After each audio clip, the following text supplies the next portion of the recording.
বিশ্বের দীর্ঘতম সমুদ্র সৈকত কক্সবাজারে পর্যটকদের প্লেটে প্রথম পছন্দ ফিশ ফ্রাই।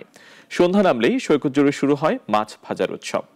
তবে ভালো মাছ দেখে পচা মাছ ফ্রাই ও অস্বাস্থ্যকর পরিবেশ নিয়ে পর্যটকদের রয়েছে নানান অভিযোগ। সাইফুল ইসলামের রিপোর্ট জানাচ্ছেন শাশ্বতী সরকার। কক্সবাজার সৈকতের সুগন্ধা ও কলাতলি পয়েন্টে শতাধিক দোকানে সারি সারি সাজানো লইট্টা, টুনা, কোরাল, রূপচাঁদা, চিংড়ি, কাঁকড়া ও অক্টোপাস। সন্ধ্যা নামলেই শুরু হয় ফিশ ফ্রাইয়ের বেচাকেনা। পর্যটকরা পছন্দ করে ফ্রাই ও বারবিকিউ অর্ডার করছেন। তবে অনেকে অভিযোগ করেছেন সামনে ভালো মাছ দেখিয়ে পেছনে পচা মাছ ফ্রাই করা হচ্ছে। যেটা মনে করছি তাজা ওই মাছটাই নিছি, নেওয়ার পরে আমি জানি যে এখানে পচা মাছ দিয়া হেরা ভাইজা দেয়, কিন্তু এই জন্য আমি নিজে খারই থেকে নিশ্চিন কাটাইয়া তারপরে চুলাই দিয়া তারপরে হেরা কিন্তু অরিজিনালি বাটপারি করে।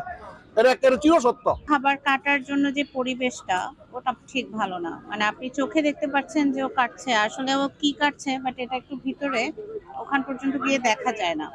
ওটা আরো সামনে নিয়ে আসলে লাইভ কিচেন হলে ভালো হতো। দোকানিরা বলছেন তারা সবার সামর্থ্য অনুযায়ী ছোট বড় মাছ রাখেন এবং স্বাস্থ্যবিধি মানার চেষ্টা করেন। এবং আমাদের কাস্টমারের চাহিদা অনুযায়ী সব, বিশেষ করে চাহিদা আছে যে ফ্রাইয়ের মধ্যে পিস পিস করে ফ্রাইয়ের মধ্যে টুনা মাছটা একদম ফ্রেশ, টুনার মধ্যে একটু পিস পিস করে খুব গরুর মাংসের মতো করে হয়।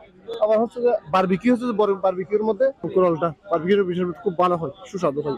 আমাদের মশলা খুব ভালো। তবে অভিযোগ আছে অস্বাস্থ্যকর পরিবেশ জনস্বাস্থ্যের জন্য ঝুঁকি তৈরি করছে। প্রশাসন বলছে অভিযোগ পেলে তাৎক্ষণিক ব্যবস্থা নেওয়া হবে। এটি তো আসলে দেখেন, ফুটপাতের খাবার পরিবেশন করা এবং খাওয়া এটি আমাদের কালচারের অংশ, উচিত নয়, জনস্বাস্থ্যের জন্য এটি ক্ষতিকর। তো আমরা যেটি করে থাকি, আমরা নিজেরাও মনিটর করি, আর এরকম আপনাদের কাছ থেকেও যখন আমরা কোনো অভিযোগ শুনি সেটিকে আমরা অ্যাড্রেস করে থাকি। কক্সবাজারের সৈকতে ফিশ ফ্রাইয়ের স্বাদ পর্যটকদের মুখরোচক অভিজ্ঞতা দিলেও স্বাস্থ্যবিধি ও মান নিয়ে প্রশ্ন থেকে যায়। প্রশাসনের কঠোর নজরদারি এই স্বাদের উৎসবকে আরও নিরাপদ করতে পারে। শাশ্বতী সরকার, নাগরিক।